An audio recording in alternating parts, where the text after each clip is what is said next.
I never thought doing the right thing could cost me everything. My name is Emily Davis, and at 33, I was one of the most trusted credit analysts at Wexford Financial, a major retail bank operating up and down the West Coast. My job wasn't flashy. I reviewed personal loan files, analyzed credit flags, evaluated risk scores, and made sure we played by the rules. To most people, it sounded dry and robotic, but for me, every number told a story, and every anomaly was a signal that something was off. I worked on the 15th floor of a glass building in downtown San Diego. The office was all fluorescent lights, gray dividers, and quiet. Polite tension. Everything ran on metrics, daily approvals, monthly targets, cross-sell quotas, and a silent rule that nobody said out loud. Don't slow things down, ever. I didn't fit that mold. I double-checked everything. I flagged inconsistencies. I once spent a weekend reanalyzing 312 loan files because something didn't add up.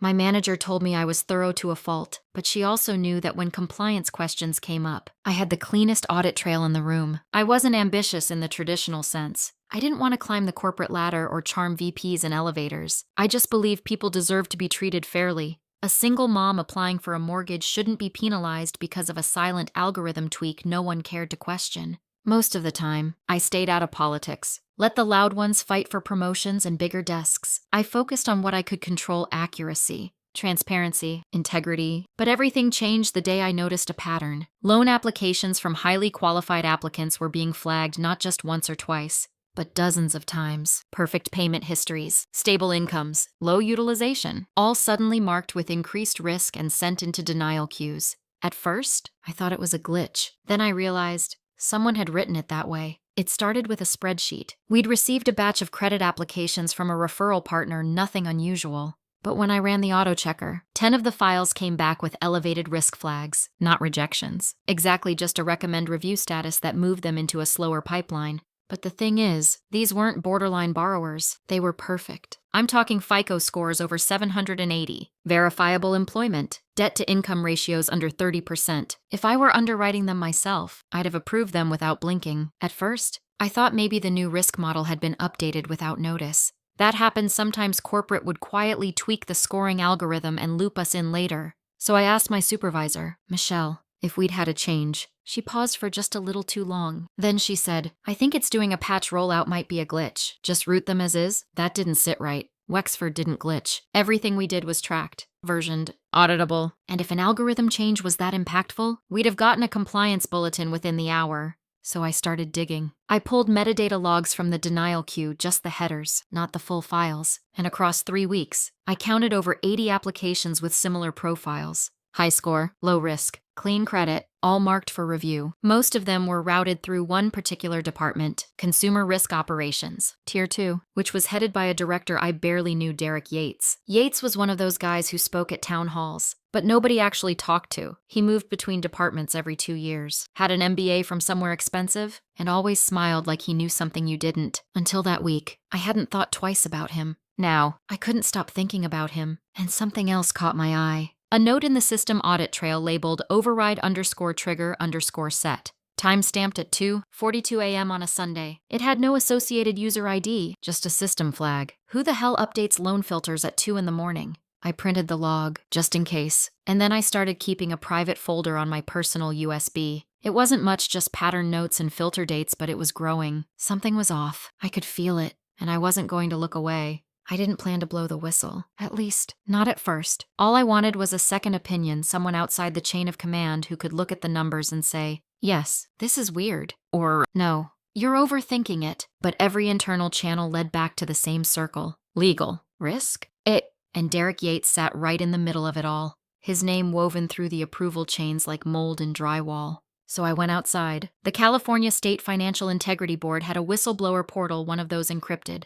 Your IP won't be tracked, systems built to encourage people to speak up. I didn't know if I qualified. I didn't have emails or smoking guns, just logs, pattern anomalies, and a sick feeling in my gut. Still, I wrote it all up, anonymously. I included 2 audit trail screenshots and a short statement. Unexplained override filters have affected over 80 qualified applicants since May 2nd. Trigger times don't align with staffing schedules. Possible breach of fair lending compliance. I hit submit. At the time, it felt like shouting into the void. No confirmation. No thank you. Just a blinking message. Your report has been received. 3 days later, I was called into HR. The woman who greeted me wasn't from our office. She didn't even wear a badge, just a printed visitor pass clipped to her coat pocket. She smiled like I was a minor administrative hiccup. "Emily," she said, reading from a folder, "we're reassigning you to a temporary support role with the retail lending team. Effective immediately. It's part of an operational rotation. No performance issue." I stared at her. "I wasn't notified of any rotation. It's rolling across departments," she replied flatly. "Leadership wanted to start with your group. No warning, no discussion, just a signature on a piece of paper and 20 minutes to clear my desk." Worse, when I returned to my workstation, my login credentials had already been reset. Access denied. Every dashboard I'd built over 4 years, gone. My shared folders, scrubbed.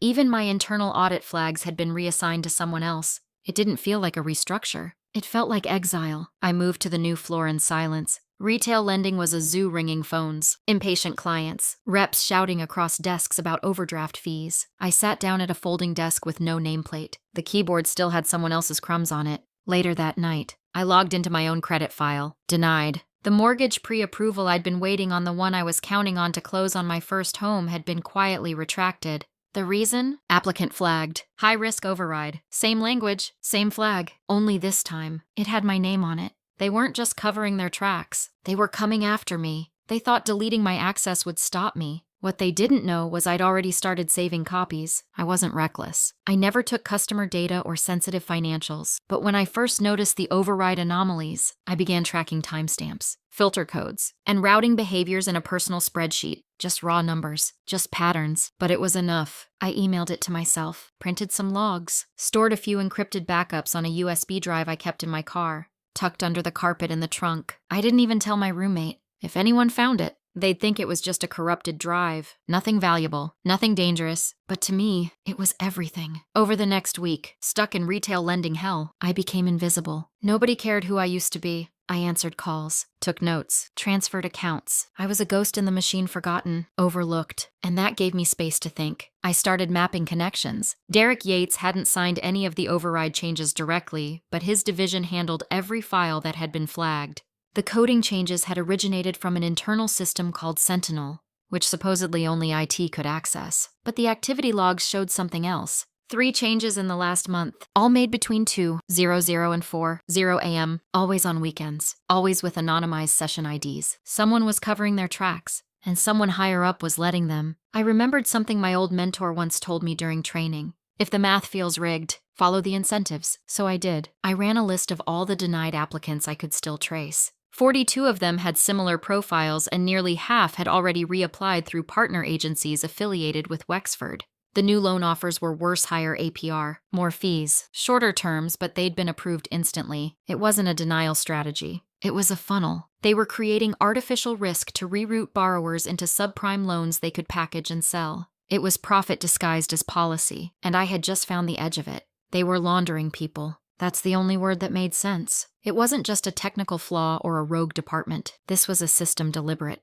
structured, and profitable. I'd spent days combing through every piece of the puzzle I could still reach. Customer names, credit scores, timestamps. My tools were limited, but I still had a few tricks. Legacy systems that hadn't been updated in years. Archived approval trails with gaps no one bothered to patch. Even the public database of mortgage-backed security disclosures turned out to be a goldmine. Here's what I found. When an applicant with a high credit score applied for a standard fixed-rate loan through Wexford's main channels, they were sometimes flagged by an invisible filter. That filter kicked them into a manual review queue where their application would either stall indefinitely or get marked as high-risk unverifiable. No one ever got an explanation. Most gave up, but not all. Roughly 20–30% reapplied, this time through a partner broker, which just happened to be a subsidiary Wexford acquired 2 years ago under a different name. WexCap Financial Services. Through WexCap, they got approved, but the terms were different. Adjustable rates, inflated closing costs, buried fees. In some cases, the APR doubled. But desperate people don't read the fine print when they think they've already been rejected once. What made it worse? Those denial then approval loans were being bundled and sold as part of high-yield portfolios labeled as Tier A recycled credit, a product category that shouldn't even exist under our compliance model. It was textbook arbitrage. Create friction, reroute customers, upsell toxic debt, then monetize the hell out of it. and Derek Yates. His name never appeared on any of the changes directly. But I found 3 internal memos tied to budget reallocations, each redirecting performance bonuses from his department into a cross-divisional incentive pool based on loan volume uplift. The uplift came entirely from WexCap. That was the moment I knew. This wasn't accidental. It wasn't just shady. It was engineered. I sat in my car that night with the engine off and the windows up, holding my phone like it was radioactive. I had files. I had patterns. I had names. But I didn't have leverage. Not yet. So I called someone I hadn't spoken to in years, Lena Brooks. We interned together during college, both accounting nerds with a moral compass and too many questions.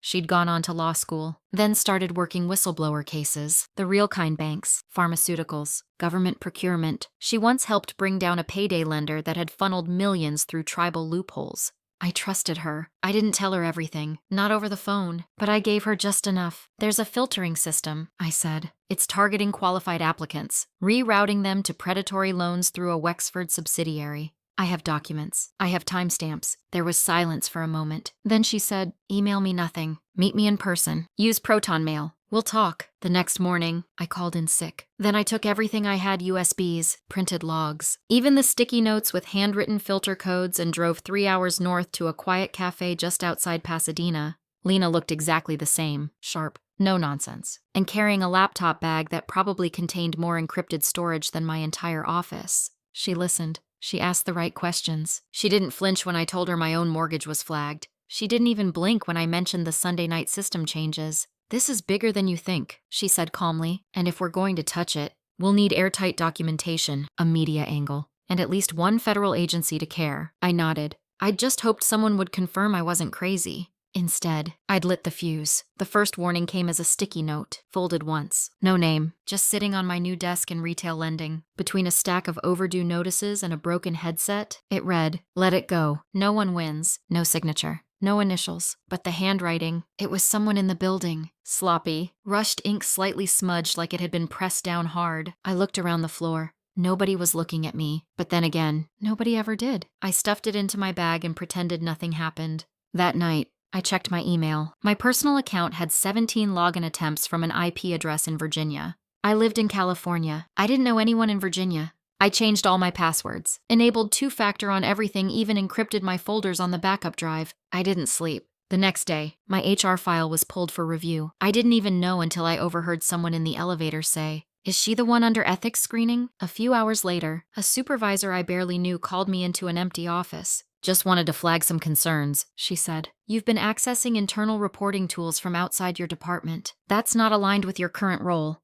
I kept my face still. I was only reviewing items I built before the transfer. You're not being disciplined, she said quickly, but you should probably stop digging through legacy systems, especially Sentinel. It's restricted now. That was the moment I realized they were watching me in real time. I wasn't just flagged, I was being managed. I met Lena again that weekend, this time in a public library 2 towns over. She was already seated, typing furiously. They've redacted 2 public-facing loan terms from WexCap, she said. Pages that were available last week are now returning 404S. It's like they're scrubbing the trail. I nodded. They know I'm not staying quiet. She didn't blink. Then we moved faster. She walked me through the next steps like a surgeon prepping for high-risk trauma. Step 1. Collect data that can't be erased. Step 2. Timestamp it legally notarized statements. Locked metadata. Step 3. Prepare a controlled leak, someone inside the media. Someone with reach but integrity. Step 4. Brace for war. I wasn't sure I was ready, but then the next Monday, it got worse. I came back to my desk to find a corporate laptop, my assigned machine missing.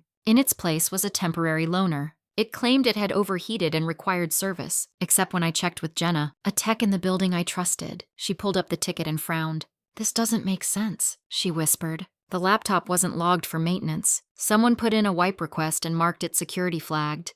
That's usually what they do for terminated employees. I felt cold all over. I wasn't fired. Not yet. But they were clearing the decks, erasing me. The final straw came 2 nights later. I was driving home from work when I noticed a dark SUV tailing me on the freeway. I took 3 exits at random. It followed every time. Only when I pulled into a gas station and parked near a sheriff's cruiser did the SUV veer off and disappear down the ramp. I told Lena everything. She paused, then simply said, "You need to stop going home." So I didn't. I packed a bag, left my apartment, and started rotating through motels near the coast. I turned my phone off when I wasn't using it. I sent files only over encrypted Wi-Fi. I moved like someone in hiding because what I had uncovered wasn't just fraud. It was a machine. A polished, corporate machine engineered to destroy anything or anyone that threatened its profit engine. And somehow, I'd become the biggest threat of all. I used to think the worst thing a company could do was lie to its customers. I was wrong. The worst thing they could do was lie to their own people and make it look like the truth. From the outside, Wexford Financial was a legacy brand. American-built. Family safe? Stability first. You'd see the TV ads with smiling couples, golden retrievers, backyard barbecues, loans you can trust. What a joke. Behind that image was something far colder, a system built not to serve customers but to cycle them. Segment, deny, repackage, extract. And I'd finally found proof that the whole thing was designed to reward people who played along. Lena and I worked in total silence for nearly 2 weeks. No phones, no email, just encrypted thumb drives, burner laptops, and face-to-face meetings in borrowed spaces. We created a working map. Who was authorizing the policy changes? Which departments were funneling loans? What shell entities were being used to disguise internal rerouting? WexCap wasn't even the only one. There were 4 subsidiaries all created within a 26-month window, all registered to the same box in Nevada, all managed by anonymous board trustees. On paper, they weren't connected. In practice, they shared the same data pipeline, routing software, and legal team. It was the kind of setup you'd expect from a hedge fund, not a family mortgage provider. And then we found the emails. Not through Wexford's servers, those were scrubbed. But Lena had access to a whistleblower clearinghouse where tips from other banks sometimes overlapped. And buried in an old folder from an unrelated case, she found a redacted message sent 3 years ago by someone inside a Tier 2 credit division. The email subject line read, Suppression targets Q4 conversion funnel, and one line stood out. If audit comes sniffing around, scrub the filters under the review queue and reset the default risk category. Don't delete, just recode. That message had been sent to 4 recipients. One of them was Derek Yates. It all started clicking. This wasn't just about profits. It was about structure a machine with tiers of plausible deniability. The fraud wasn't centralized, it was distributed. Each department played its part, passing the responsibility like a shell game. No single person had to carry the full weight, which made it hard to prosecute, and nearly impossible to trace, unless someone had the full blueprint. Which, now, we almost did. Still, it wasn't enough. We needed a voice, a name, a witness who had been inside the system longer than me. Someone who could confirm that this had been going on for years, not just months. That's when Lena remembered Marcus Vale. Marcus had been a senior underwriter at Wexford until about a year ago. He'd resigned for personal reasons, but rumor had it he had pushed back against a pilot scoring model that unfairly downgraded lower-income applicants. After that, he vanished. Lena tracked him down to a mechanic shop in a desert town outside Bakersfield. He'd started over, fixing cars and keeping his head down, when we showed up. He didn't recognize me, but the moment Lena said Wexford, he stiffened. I don't want trouble, he said, wiping grease off his hands. I walked away for a reason. We know what they're doing, I said quietly. We're not here to ask you to blow the whistle again. Just tell us if we're right. He hesitated, then led us into the back, past a shelf of brake pads and a busted vending machine. There, under the hum of a ceiling fan, he told us everything. He had been on the team that first tested the tiered behavior model, a scoring algorithm that adjusted risk based not just on credit, but on application patterns, time of day, browser type, even how fast someone clicked next during a form. It was meant to identify uncertain behavior, but in practice, it downgraded applicants from zip codes with lower median incomes even if their credit was flawless. When Marcus raised concerns, he was told to stay in his lane. Weeks later, he was pushed out, not fired, just transferred into a department so irrelevant. He quit out of sheer frustration. They don't need to fire you, he said. They just erase your relevance. Before we left, he handed me something, an old company USB drive. I backed up my model notes, he said. Didn't know why I kept them. Guess now I do. Back in the motel, Lena and I plugged it in, holding our breath. It wasn't just notes. It was the original scoring blueprint code variables, weighting formulas, modification logs. It documented exactly how the system learned to discriminate, and who had signed off on each iteration. This is it, Lena said softly. This is your firewall. What do we do with it? I asked. She looked me straight in the eye. We go public. When you go after a machine like Wexford, you don't just pull one lever. You hit it everywhere at once. That's what Lena said as she mapped out our plan on the motel mirror, using a dry erase marker like she'd done this 100 times before. We were holed up in a no-name inn off the I-5, surrounded by files, power banks, and half-empty coffee cups. On the mirror, boxes, arrows, names, outlets. We weren't just building a case. We were launching a controlled detonation. Step 1. Package the evidence. Everything had to be airtight logged,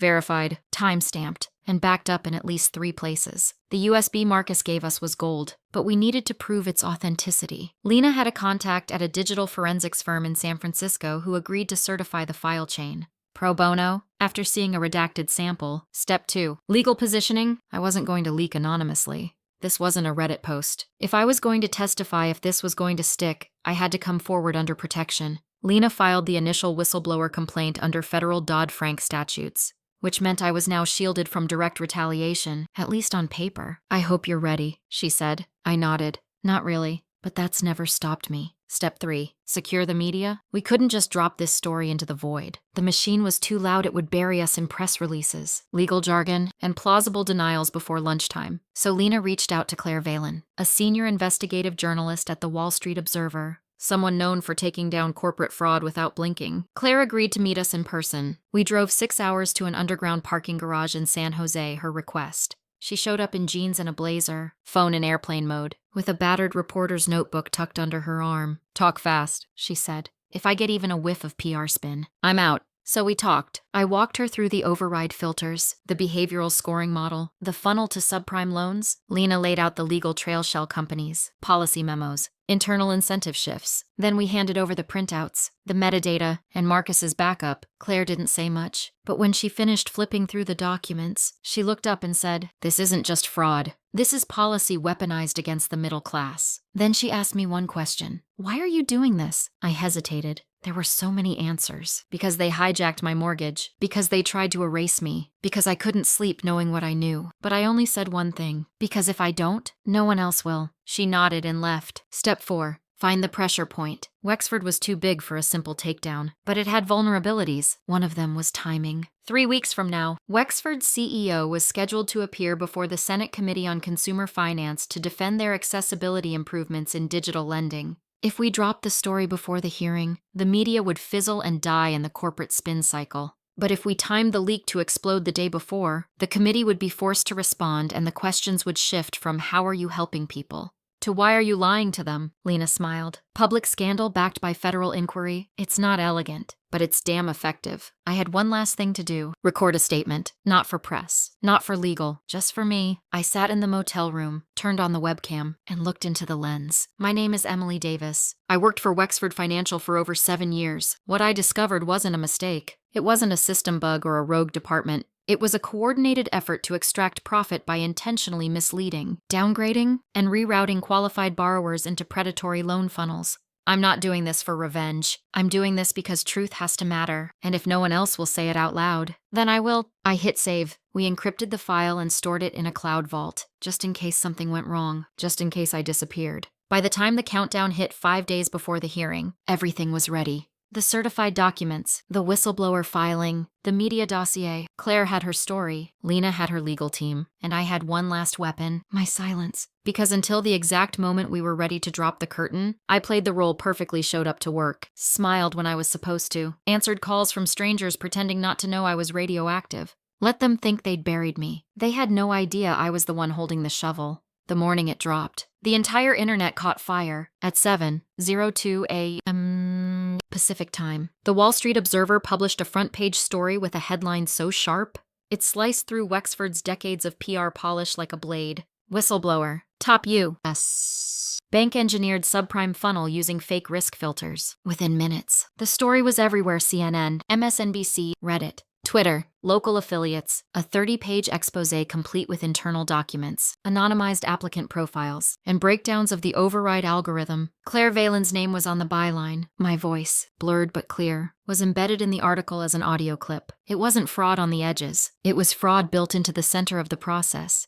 I wasn't named yet, but it wouldn't take long. By noon, Wexford stock had dropped 12%. At 1:15 p.m., the Senate Committee on Consumer Finance issued an official press release. The committee is aware of allegations involving Wexford Financial and is reviewing whether to modify the scope of tomorrow's hearing. By 3 p.m., Senator Arlene Vaughn, who had previously endorsed Wexford's digital initiatives, tweeted that she was deeply concerned and would seek clarity from leadership under oath.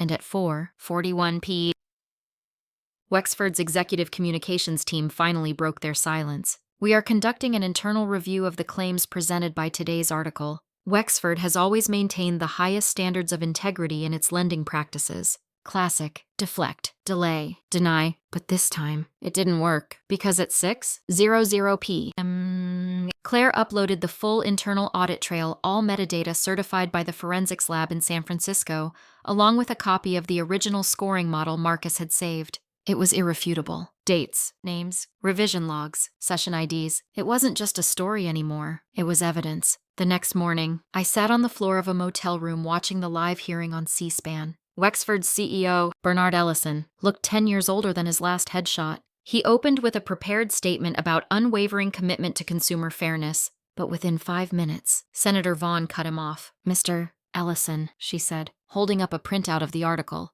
"can you confirm whether your risk filtering systems ever downgraded loan applicants based on behavioral proxies rather than financial data?" His pause was half a second too long. I'm not personally aware of such an implementation." "Bad move." "Interesting," she replied, "because I have here a model revision log with your initials in the approval column, dated September 22nd of last year. Care to explain that?" The rest unraveled in real time. Senators grilled him on scoring transparency, borrower rerouting, internal incentives, the words misrepresentation, systemic manipulation, and federal investigation were spoken aloud on national television and not by journalists, but lawmakers. By noon, Wexford halted all digital loan operations pending a comprehensive system audit. By 2:00 p.m., the Consumer Financial Protection Bureau, CFPB, released a statement confirming they were opening a formal investigation into Wexford and its subsidiaries. And by 4:30 p.m., I got the call I never expected. Lena's voice came through the burner phone. "Emily, it's happening. They want to talk to you." I took a breath. "Who?" "Senate legal counsel. They're requesting a formal deposition from the whistleblower, and they want it under your name." Silence. I'd known this moment would come. We planned for it, but knowing it in theory and hearing it spoken out loud with all the weight that came with it were two different things. I looked around the motel room, the cheap curtains, the peeling carpet, the box of files stacked in the corner like a makeshift war chest, and then I heard myself say, "Set it up." That night, as the sun bled out over the horizon, I sat on the balcony alone. The motel was still. My coffee was cold. My name wasn't public yet, but it would be. And when it did, I knew there'd be noise, scrutiny, retaliation, probably worse. But none of that mattered now, because the machine was breaking. And for the first time since this started, I knew it wasn't just me pushing back anymore. The first domino fell 4 days after the hearing. Derek Yates resigned effective immediately, citing health reasons in a 2-sentence internal memo. No farewell email, no handshake tour, just gone. Then came the subpoenas. 3 VPs from the Consumer Risk Division were summoned by the CFPB for formal depositions. 2 of them lawyered up. The third flipped and handed over emails confirming that override filters had been deliberately structured to suppress approvals for applicants flagged by behavioral markers. He even offered up screenshots of internal Slack conversations where executives joked about defaulting good credit into golden revenue. By the end of the week, Wexford's board of directors suspended CEO Bernard Ellison, pending the outcome of a full independent investigation. I watched it unfold not with triumph, but with something closer to disbelief, like watching a skyscraper collapse in slow motion floor by floor, window by window, knowing exactly which bolt you loosened that made the whole thing tilt. And then, the moment I could no longer hide arrived. My name was made public. It happened on a Thursday morning, slipped into the 3rd paragraph of a Washington Post article. Sources confirm the whistleblower at the center of the Wexford scandal is Emily Davis, a former internal credit analyst with 7 years at the company. Just like that, I was visible. My inbox exploded press requests, legal inquiries, people from my past I hadn't heard from in years. But more than anything else, I received messages from strangers, hundreds of them. A single mom who'd been denied a mortgage for a home she could afford. A veteran whose credit score dropped overnight without cause. A teacher whose refinance was rejected due to instability. Despite 20 years of employment, they didn't want revenge. They wanted to say thank you. And then, in the most surreal twist of all, I received an email from the Senate committee. They invited me formally to testify in a public hearing on financial ethics, transparency, and whistleblower protection. The date, 6 weeks from now. I stared at the screen for a long time, heart thudding, before replying, "Yes, I'll be there." And for the first time in months, in all the chaos and hiding and watching the machine spin itself to pieces, I felt something settle inside me. Not relief. Conviction. They tried to bury me in algorithms, bureaucracy, and silence. But I had rewritten the ending, and now they would hear my voice. The email came from someone I never expected to hear from. Marissa Caldwell, acting deputy director of the Consumer Financial Protection Bureau. Had been mentioned exactly once in my orbit during a compliance training I barely remembered, and now she wanted to schedule a call. I didn't know whether to be terrified or flattered. When we finally spoke, she was calm, direct, and didn't waste time. "Emily," she said, "we've been following your case very closely. What you exposed at Wexford wasn't just a breach of ethics. It was a systemic failure that speaks to deeper vulnerabilities in how consumer lending is regulated." I stayed quiet. "Let her talk. We want to fix that. And we believe you're in a unique position to help." She laid it out plainly. The CFPB was forming a new internal initiative and independent oversight advisory group, composed of former industry professionals turned watchdogs. Their job: audit algorithmic lending systems, flag abusive scoring models, and recommend real-time corrective measures. In short, a firewall inside the firewall, and they wanted me to lead it. My first instinct was disbelief. My second was suspicion. "You want me to work inside the same system I just took down?" I asked. Marissa didn't flinch. "We want you to protect others from what happened to you and to thousands of others." It was tempting. Not just the title or the reach, but the chance to walk back into that world with full authority. To fix it from the inside. No more hiding in motels. No more burner phones. But I also knew the truth. Bureaucracy doesn't change because you join it. It bends because you pressure it. So I asked for terms. "Total audit freedom," I said. "Unrestricted access. No gag orders. And I report to no one but Congress." There was a long pause. "Those aren't small conditions." "I'm not a small case," she exhaled. "We'll draw it up." When the call ended, I didn't feel triumphant. I felt aware that this wasn't a victory lap. It was the beginning of a new battlefield. This time, I wouldn't be the one infiltrating the system. I'd be the one watching it from the inside, with the lights on. For a week, I couldn't sleep. The offer sat in my inbox like a ticking clock official letterhead. Signed, sealed, ready for my acceptance. Full autonomy, congressional reporting, a budget, a team, everything I'd asked for. It was everything I had fought to make possible. And yet, I hesitated. I took long walks at sunrise, wandered through places I hadn't visited in years: bookstores, parks, grocery stores with terrible lighting. I wanted to feel what it meant to move through the world as a person,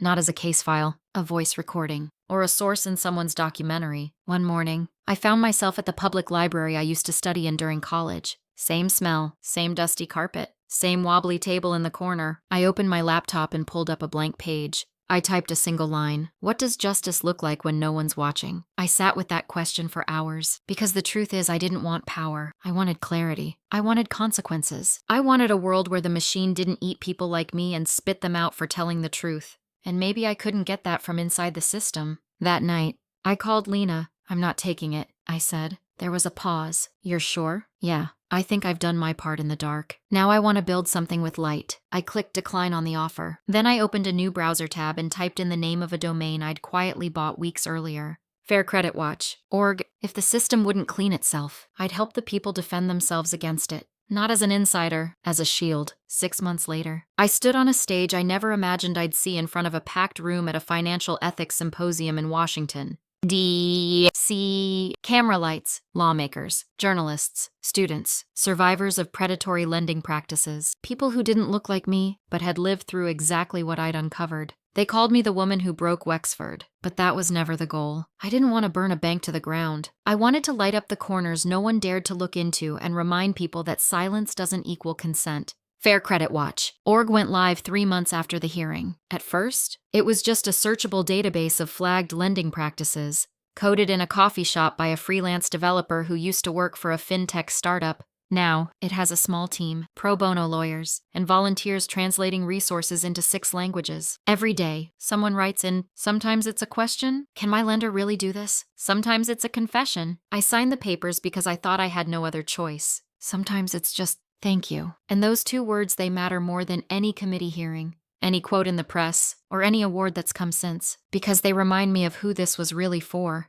Not for the headlines, not for the spotlight. For the single mom who got denied without a reason. For the young couple who thought they were the problem. For the next Emily Davis, sitting in a cubicle somewhere, heart pounding, wondering if she's crazy, or just the first one to notice the truth. Before I walked off that stage, I closed my speech with a line I never planned, but it came out anyway. like it had been waiting the whole time. I didn't destroy the system. I just showed people how to see it. And when the applause faded and the lights dimmed and I stepped back into the crowd, no one asked me what came next because they already knew. I wasn't finished. I'd just stopped hiding.